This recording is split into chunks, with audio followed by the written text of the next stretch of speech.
महाराष्ट्र सरकार की अनोखी पहल, नई तकनीक से प्याज के भंडारण के लिए प्याज बैंक प्रस्तावित।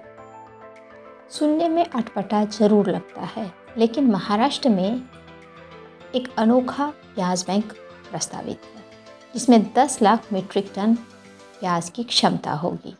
दरअसल प्याज के भंडारण के लिए अलग अलग तरीके अपनाए जाते हैं, लेकिन सीजन के अंत में यह काफ़ी महंगा हो जाता है। प्याज दैनिक ज़रूरत की चीज़ है जो हर एक सब्ज़ी में डाली जाती है, इसीलिए लोग इसे किसी भी कीमत पर खरीदते ही हैं।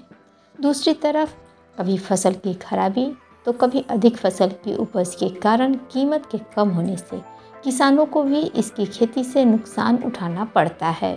इसी को ध्यान में रखते हुए महाराष्ट्र में एक अनोखी पहल की गई है।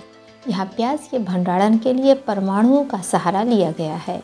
इस तकनीक से 6 महीने तक प्याज में कोई अंकुर नहीं आता है। आपके सामने आप जो दोनों देख सकते हैं, ये दोनों प्याज लगभग 6 महीने पुराने हैं।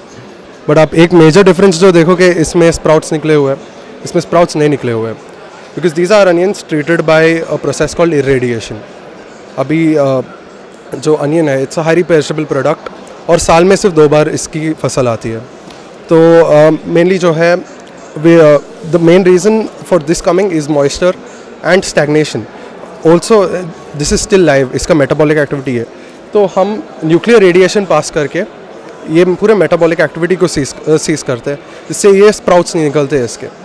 Currently we have a storage of approximately 50,000 metric tons and we have a proposed 10 lakh metric tons storage that is going to be one of the largest onion banks in the world that will be seen. Onion is a product that, and especially the onion farmers I could talk about before. The onion farmers are one of the most poorest farmers that are there, and the thing, even if this is a cooperative of 1.5 lakh of those farmers. आपको बता दें कि प्याज के लिए इस तरह के भंडारण के बाद भी इस्तेमाल करने से स्वास्थ्य पर किसी भी तरह का नुकसान नहीं देखा गया है।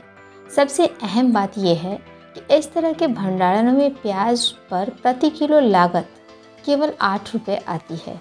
इस तरह से जब ऑफ सीजन में प्याज की कीमत 100 या उससे ऊपर चली जाती है, तो इस तकनीक की मदद से किसानों के साथ ही आम लोगों के लिए भी फ़ायदा होगा।